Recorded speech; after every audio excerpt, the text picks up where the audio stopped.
অন্নপূর্ণা যোজনাটাকে আমি খুব জনদরদি বলতে পারবো না।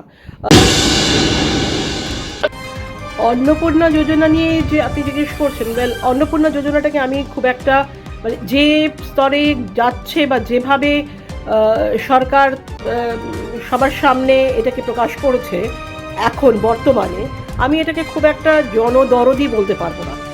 এটা জনবিরোধী মনে হচ্ছে।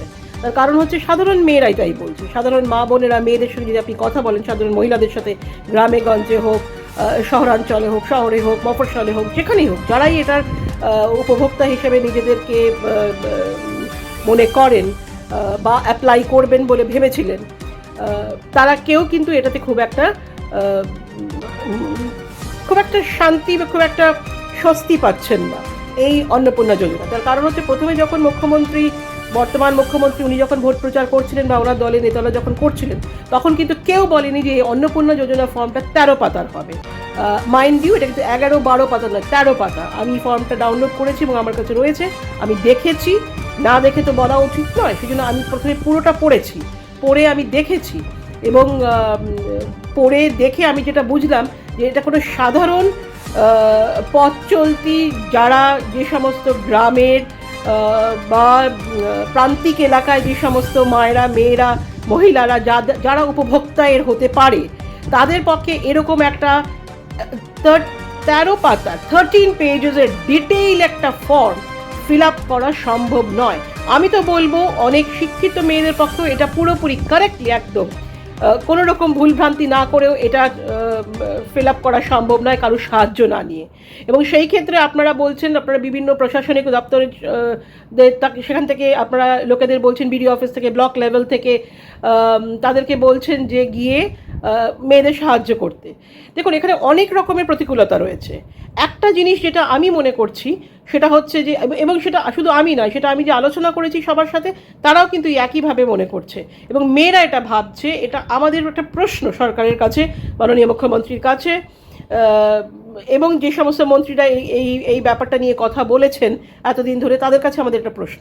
13 পাতার যে আপনারা একটা ফর্ম, প্রথম যখন আপনারা ভোট প্রচার করছিলেন, আপনারা বলেছিলেন লক্ষ্মী ভাণ্ডার যারা পাবে বা লক্ষ্মী ভাণ্ডার যারা পায়, তখন যারা উপভোক্তা ছিল, তারা জাস্ট রেগুলার ট্রান্সফার হয়ে যাবে, একদম ডাইরেক্ট লক্ষ্মীর ভাণ্ডার থেকে তারা ট্রান্সফার হয়ে অন্নপূর্ণা যোজনা পেয়ে যাবে, তাদের কোনো রকম কোনো অসুবিধা হবে না। সেটাই সবাই মেয়েরা ধরে রেখেছিল। কিন্তু পরবর্তীকালে আপনারা ক্ষমতায় আসার পরে আপনারা একটা 13 পাতার ফর্ম বার করলেন এবং সেই 13 পাতার ফর্মটা মেয়েদের বললেন এটা ভরতে হবে। সেখানে শুধু যে তার টিকোজি বা তার হরস্কোপ থাকবে তা নয়, এন্টায়ার ফ্যামিলি, তার পরিবারের সমস্ত যত ব্যক্তি আছে, তারা তো উপভোক্তা নন, কিন্তু তাদের সমস্ত ডিটেইলস, সমস্ত কিছু আপনারা তার মধ্যে চেয়েছেন। সরকার হয়ে এরকমভাবে একটা গোটা ফ্যামিলির প্রাইভেসি, তার যে নিজস্ব ব্যক্তিগত যে বিভিন্ন রকমের ইনফরমেশন, তথ্য যেগুলো রয়েছে, সেগুলো কেন সে বার করে দেবে সরকারকে? আমার প্রশ্ন এখানে, সরকারকে সমস্ত নিজের ব্যক্তিগত তথ্য কেন বার করে দেবে সরকার? সেরকমভাবে প্রশ্ন হ্যাঁ, যদি প্রয়োজন হয়, যদি সেরকম কোনো রকম কোনো পরিস্থিতি আসে বা পরিস্থিতি তৈরি হয়, তখন নিশ্চয়ই সেখানে প্রকাশ করা যেতে পারে, কিন্তু আদারওয়াইজ, কারণ মেয়েরা এটাকে না কম্পেয়ার করছে, এটা আপনাদের বুঝতে হবে, তারা তুলনা করছে যে লক্ষ্মীর ভাণ্ডার পাওয়ার সময় কিন্তু এরকমভাবে কোনো ডিটেলস চাওয়া হয়নি। এবার আপনারা বলতে পারেন সেই জন্যই সেখানে অনেক ইরেগুলারিটিস হয়েছে, অনেক দুর্নীতি হয়েছে।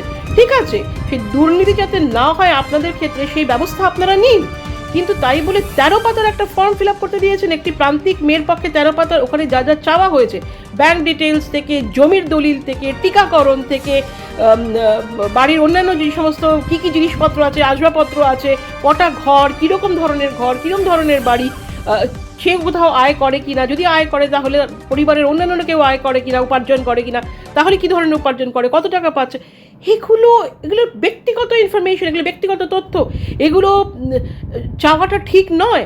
আর শুধু যে সরকার এই সমস্ত তথ্যগুলো নিয়ে রাখছে তা তো নয়। যে ধরুন একটি মেয়ে একটা ফর্ম ফিল আপ করতে পারবে না, তার পক্ষে ফর্ম ফিল আপ করা সম্ভব নয়, সে ধরুন কারোর সাহায্য নিচ্ছে, তো যে সাহায্য করছে সেও তো তার সমস্ত ব্যক্তিগত তথ্য জেনে ফেলছে। ফলে এটা কি খুব একটা নিরাপদ ব্যাপার হচ্ছে? এটা কি মেয়েদের জন্য বা উপভোক্তাকারীদের জন্য কি খুব নিরাপদ হচ্ছে? তা তো হচ্ছে না। এবং শুধু এই নয়, এখানে আপনারা বলেছেন সবাইকে, মানে যারা প্রশাসনে রয়েছে বিভিন্ন স্তরে, বিভিন্ন পদে, বিভিন্ন ব্লক লেভেলে, পঞ্চায়েত লেভেলে, গ্রামে বা স্কুলে, তাদেরকে এসে সহায়তা করতে, যারা উপভোক্তা তারা যদি না ফর্ম ফিল আপ করতে পারে। আপনারা টিচারদের ডেকে পাঠাচ্ছেন। টিচাররা এতদিন ধরে বিএলওর কাজ করেছে, তারা এই ইলেকশন কেন্দ্রিক সমস্ত কাজ করে গেছে, নির্বাচনের কাজ, সবে তারা স্কুলে জয়েন করেছে। এখন তাদের পুরো সিলেবাস বাকি রয়েছে, সামনে সেমিস্টার রয়েছে, বিভিন্ন রকম ক্লাসের পরীক্ষা রয়েছে। সেই সমস্ত ছেড়ে এইসব টিচারদেরকে আপনারা আবার বলছেন যে তারা যেন বাড়ি বাড়ি যায়, গিয়ে ফর্ম বিলি করে এবং ফর্ম ফিল আপ করতে সাহায্য করে। তাহলে টিচাররা যদি এই সমস্ত কাজ করে বেড়াবে, তাহলে টিচাররা পড়াবে কখন? আমাদের শিক্ষার আইন অনুযায়ী যে কোনো শিক্ষক শিক্ষিকাকে আপনি 3টে কাজে নিয়োগ করতে পারেন। একটা হচ্ছে জনগণনা, একটা হচ্ছে নির্বাচনের ক্ষেত্রে, আর একটা হচ্ছে যদি কোনো রকম দুর্যোগ হয়, প্রাকৃতিক দুর্যোগ হয়, সেই ক্ষেত্রে আপনারা টিচারদেরকে এই ধরনের প্রশাসনিক কাজে নিয়োগ করতে পারেন বা তাদের এনগেজ করতে পারেন। লেটস সে আপনি তাদের এনগেজ করতে পারেন। কিন্তু এছাড়া আপনারা অন্য কোনো কাজে শিক্ষকদের শিক্ষিকাদের তুলে নিয়ে এরভাবে তাদেরকে জোর জবরদস্তি নিয়ে আসা, না হলে শো কজ করা হবে। এটা আমি তো শুনেছি রিসেন্টলি টাকিতে কোনো একটি স্কুলে, আমি পেপারেই পড়ছিলাম, খবরের কাগজে বেরিয়েছে, টাকির কোনো একটি স্কুলে, গার্লস স্কুলে, সেখানে বলা হয়েছে যে যদি টিচাররা না যেতে চায় এবং তারা যদি রাজি না হয়, যথার্থ কারণে তারা রাজি হচ্ছে না, কারণ তাদের সিলেবাস শেষ করতে হবে, তাদের ওপরে দায় আছে, এত বাচ্চারা, এত শিক্ষার্থী, তাদের সিলেবাস শেষ করা, তাদের পরীক্ষায় ঠিকমতো করে প্রিপেয়ার করে তাদেরকে পরীক্ষায় বসানো, এসবগুলো রয়েছে। কোনো জায়গায় কোনো সাবজেক্টে উঁচু ক্লাসে হয়তো সেই সাবজেক্টে একটি টিচার রয়েছে, আর হয়তো দ্বিতীয় কোনো টিচার নেই, তো সেই সিলেবাস শেষ করবে কী করে? সে বাচ্চাদের পড়াবে কখন? সে যদি একটার পর একটা প্রশাসনিক এই ধরনের কাজ করে যায়। এতদিন ছিল নির্বাচনের কাজে যুক্ত, এখন আপনারা পাঠাচ্ছেন অন্নপূর্ণা যোজনার। এগুলো তো তাদের কাজ নয়। ফলে তারা যদি না যেতে চায়, তারা যদি পড়াতে চাইছে, তারা যদি এর প্রতিবাদ করছে, আপনারা তখন বলছেন যে তাদেরকে শোকজ করা হবে। এগুলো তো ঠিক নয়। অন্নপূর্ণা যোজনাটা যদি লক্ষ্মীর, আমি কোনো পার্টিকে সাপোর্ট করছি না, কোনো পার্টির, দেখুন সরকারি প্রকল্প জনদরদি হওয়া উচিত। যে কোনো সরকার হতে পারে, সেই সরকারকে আমরা পছন্দ করতেও পারি, নাও করতে পারি, বর্জন করতে পারি, প্রত্যাবর্তন হতে পারে তার, হোয়াট এভার, হুএভার। সরকারি প্রকল্পগুলো, সরকারি প্রকল্পের যে টাকা যাবে, সরকারি প্রকল্প বাস্তবায়ন করতে যে টাকা খরচা হবে, সেটা তো সরকারের টাকা না, সেগুলো সাধারণ মানুষের করের টাকা। সুতরাং সেই টাকা দিয়েই সরকারি প্রকল্প করা হচ্ছে, তাতে মানুষের সুবিধা করুন, মানুষের সুবিধা যাতে হয়। 13 পাতার একটা ফর্ম দিয়েছেন, কটা মেয়ে ফিল আপ করতে পারবে? আর এত ইনফরমেশন চেয়েছেন মানুষ, সেখানে সাধারণ মেয়েরা বলছে আমরা এত তথ্য দেবো না, আমাদের দরকার নেই। সাধারণ যারা বাড়িতে বাড়িতে পরিচারিকার কাজ করে, তারা বলছে আমরা 2টো বাড়ি বেশি কাজ করে নেবো, 3টে বাড়ি বেশি কাজ করব, তাহলে আমাদের ওই টাকা উঠে আসবে, আমাদের দরকার নেই। আমাদের বাড়ির ছেলেরা আরও 2টো কাজ বেশি করবে, আমরা টাকা তুলে দিতে পারবো, কিন্তু আমরা এত তথ্য দেবো না, এত কিছু ফিল আপ করবো না। তাহলে এই স্কিমটা, এই প্রকল্পটা জনদরদি হলো কি করে? তাহলে তো এটা জনবিরোধী হয়ে গেল। যদি এখন শয়ে হাজারে হাজারে মেয়েরা বলতে শুরু করে যে আমাদের দরকার নেই, আমরা জানতাম লক্ষ্মীর ভাণ্ডার যারা পাবে তারা সবাই এটা পাবে। এমনকি এর মধ্যে তো আবার দুর্নীতিরও একটা ব্যাপার রিসেন্টলি শুনতে পেলাম। আপনারা সবে শুরু করেছেন, নতুন সরকার সবে এটা দিতে শুরু করেছে, তার মধ্যে ওনারা বলেছেন বোধহয় 20 লক্ষ উপভোক্তা এখনই পাবেন। এত কোটি ভোটার, যেখানে এত কোটি, পশ্চিমবাংলায় বোধহয় নিয়ারলি 3.5-4 কোটি ভোটার যারা এর আওতায় আসতে পারেন, উপভোক্তা হতে পারেন, সেখানে যদি 20 লাখ মেয়ে পায়, 20 লাখ উপভোক্তা হয়, তাহলে তো it is a very poor result. সুতরাং সেখানে আবার সেখানেও তো দুর্নীতি হয়েছে। নদিয়ায় ভীমপুরে দেখা গেল 74 বছর বয়সী একজন প্রৌঢ়াকে, তিনি বোধহয় পেয়েছেন, একজন বৃদ্ধ পুরুষ মানুষ, তিনি পেয়েছেন, তার অ্যাকাউন্টে অন্নপূর্ণা যোজনার টাকা ঢুকেছে।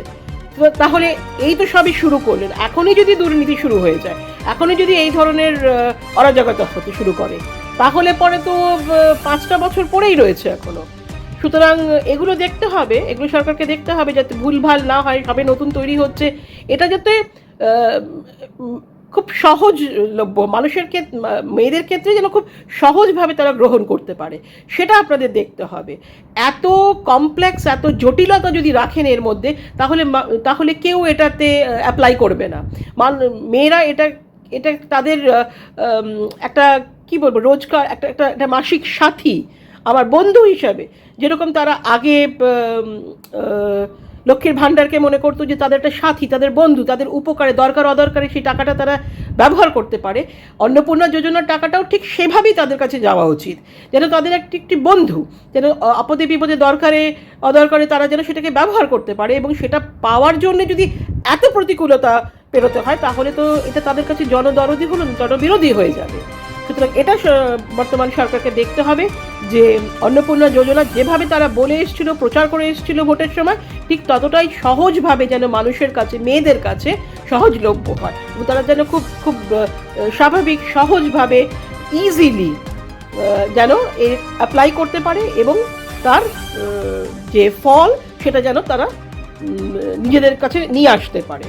এবং এই অন্নপূর্ণা যোজনার জন্যে যেন তাদেরকে লোকের বাড়িতে বা দৌড়ে দৌড়ে ঘুরতে দেওয়া হয় যে ফর্মটা ফিল আপ করে দাও, আমরা পারছি না, তাহলে তারা কোনোদিনই সেটা অ্যাপ্লাই করবে না। এটা সরকারের দেখার দরকার যে প্রথমত তো কোনো রকম অরাজকতা যেন না হয়, কোনো রকম দুর্নীতি যেন না হয়, সবে সবে শুরু হয়েছে, এখনই যেন কোনো দুর্নীতির মুখোমুখি না হয়। আর দ্বিতীয়ত অত্যন্ত সহজভাবে যাতে সহজলভ্য হয়, মানুষের কাছে, মেয়েদের কাছে যেন সহজলভ্য হয়, তারা যেন এটাকে জীবনের একটা মাসিক সাথী হিসেবে ধরতে পারে। প্রত্যেক মাসে আমরা এটা পাবো, এটা আমাদের বন্ধুর মতো, আমাদের দরকার অদরকারে, আমাদের আপদে বিপদে এটা আমাদের সাহায্য করবে, সেরকমভাবে যেন তারা অ্যাপ্লাই করতে পারে।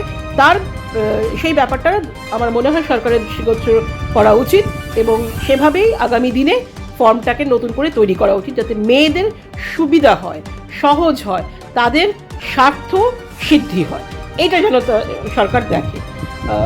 আর তো বিশেষ কিছু নয়, তবে আমার মনে হয় অন্নপূর্ণা যোজনা যেটা আপনি বলছিলেন, এটা সব থেকে বড়, এটা হচ্ছে প্রাইমা ফেসি, এটা মানুষের স্বার্থে, মেয়েদের স্বার্থে সরকারের দেখা উচিত।